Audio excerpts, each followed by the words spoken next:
Kepala Staf Militer Israel Herzi Halevi menyatakan mundur dari jabatannya pada Selasa 21 Januari. Alasan Halevi mundur karena merasa gagal mencegah serangan Hamas pada 7 Oktober 2023. Dikutip dari Anadolu Agency, Halevi mengajukan surat pengunduran dirinya kepada Menteri Pertahanan Israel kemarin.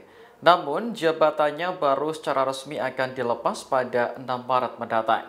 Halevi mengatakan ada keberhasilan signifikan yang dicapai militer selama dipimpin olehnya.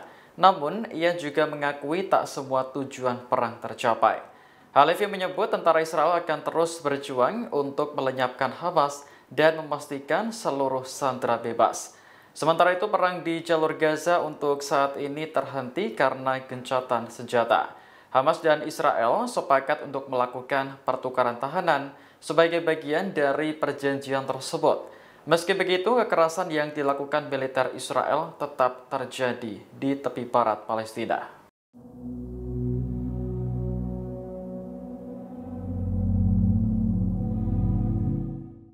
Perjuangan melawan Israel tak hanya dilakukan oleh Hamas, namun juga militan Jihad Islam Palestina.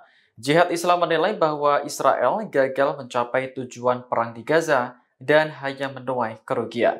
Dikutip dari Al-Mayadin, hal itu disampaikan juru bicara sayap militer Jihad Islam Palestina, Brigade Al-Quds Abu Hamzah. Dalam keterangan resminya pada Selasa 21 Januari, Hamzah kembali menyinggung serangan Hamas ke Israel pada Oktober 2023. Menurutnya, serangan yang dinamakan Banjir Al-Aqsa tersebut adalah operasi terbesar dan tersukses dalam konflik Arab-Israel. Hamzah mengklaim Palestina mendapat dukungan dari seluruh umat muslim di dunia. Dukungan ini membuat poros perlawanan semakin tangguh dalam melawan pendudukan Israel. Selain Hamas, ada kelompok Houthi Yaman, Hizbullah Lebanon, militan di Irak hingga Iran yang turut membantu. Lebih lanjut, Hamzah juga menyampaikan terima kasih kepada mediator di Qatar dan Mesir. Berkat mereka, gencatan senjata di Gaza dapat terwujud dan pertukaran sandera bisa dilakukan.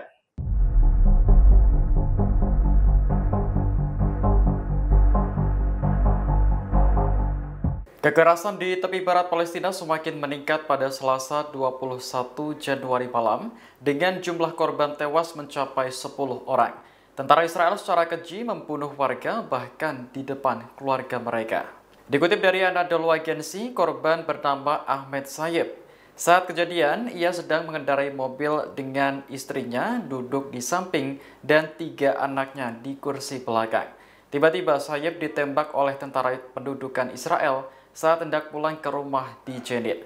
Kematiannya disaksikan oleh istri dan 3 anaknya yang berada di dalam mobil tersebut.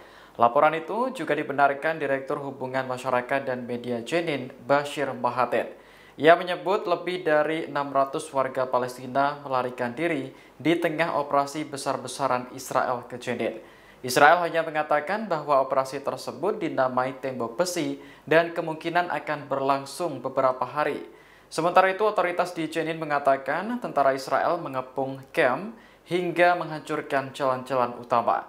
Kekerasan semacam ini sudah terjadi sejak lama, namun tingkat keparahannya meningkat sejak Perang Gaza. Di sisi lain, aktivitas militer Israel di daerah kantong tersebut terhenti akibat gencatan senjata. Download Tribun X sekarang, menghadirkan lokal menjadi Indonesia.